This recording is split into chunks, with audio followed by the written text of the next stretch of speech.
The village of Kalyampur woke each morning to the same rhythm. The sun rose, the birds sang, and life began anew.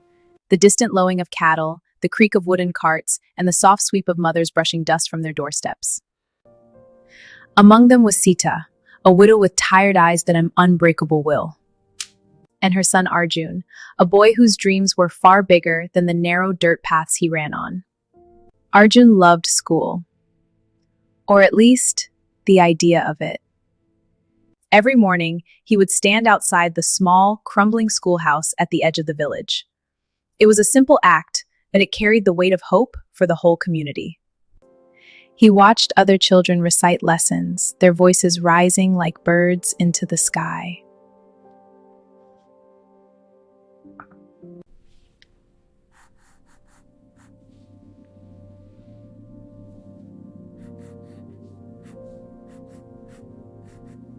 He traced letters in the dirt with a stick, copying what he saw through the open window.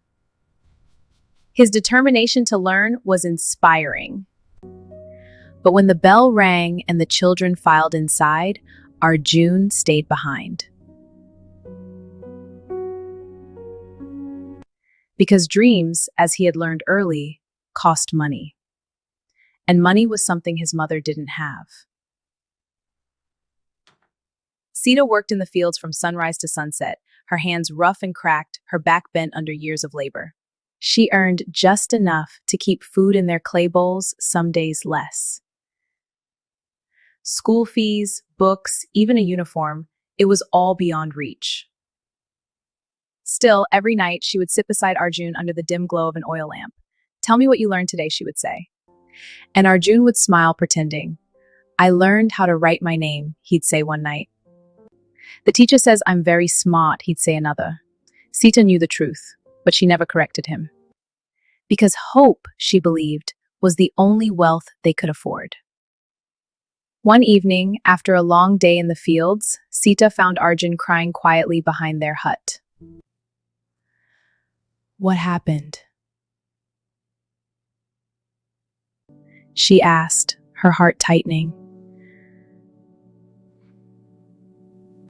"They laughed at me. They said I'll never be anything because I don't go to school." "Come here, my love. There you go. It's all right.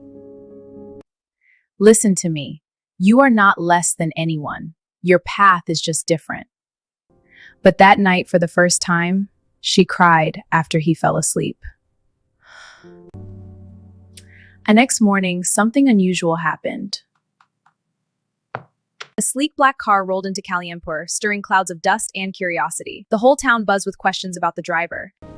Hello everyone, I've arrived. Welcome, we've been waiting. I have news to share. Tell us, we're ready. Villagers gathered around as a well-dressed businessman stepped out.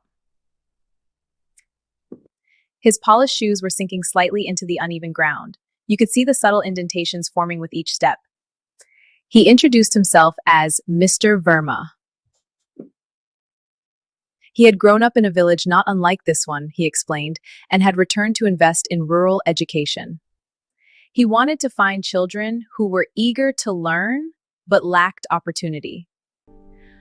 "Bring me your brightest," he said. Teachers pointed to their top students, parents pushed their children forward. But Arjun stayed back, watching from a distance. He didn't belong there. Sita noticed the gathering and hesitated. Her instincts told her not to go. What place did they have among opportunity? But something deeper pushed her forward.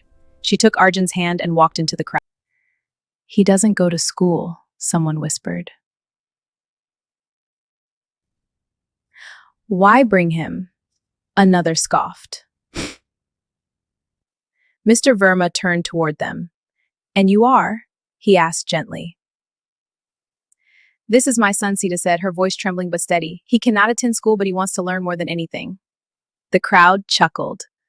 Mr. Verma looked at Arjun. "Is that true?" Arjun nodded, clutching the stick he always carried. "Can you write your name?" Mr. Verma asked. There was silence. Arjun bent down, his hand shaking slightly, and traced letters into the dust. Arjun. Not perfect, but unmistakable. Mr. Verma's expression changed. Who taught you this? Arjun glanced at his mother. I watch and I practice. There was something in that moment, something raw and undeniable. Not privilege, not polish, but hunger, the kind that builds futures. Mr. Verma smiled. From today, he said, you will go to school. The village fell silent. Sita blinked, unsure if she had heard correctly. The village fell silent. I'll cover his education, Mr. Verma continued. Books, uniform, everything, but on one condition.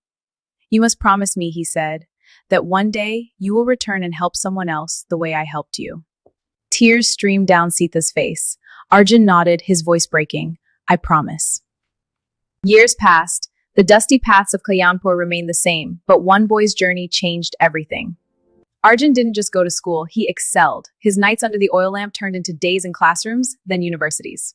And eventually, offices far beyond the village he once thought he'd never leave. That he never forgot. And one day, just as promised, another car rolled into Kalyanpur. This time, Arjun stepped out, and somewhere in the crowd, a small boy stood at the edge, watching, dreaming, waiting. Just like he once did. Please follow me for more inspiring stories.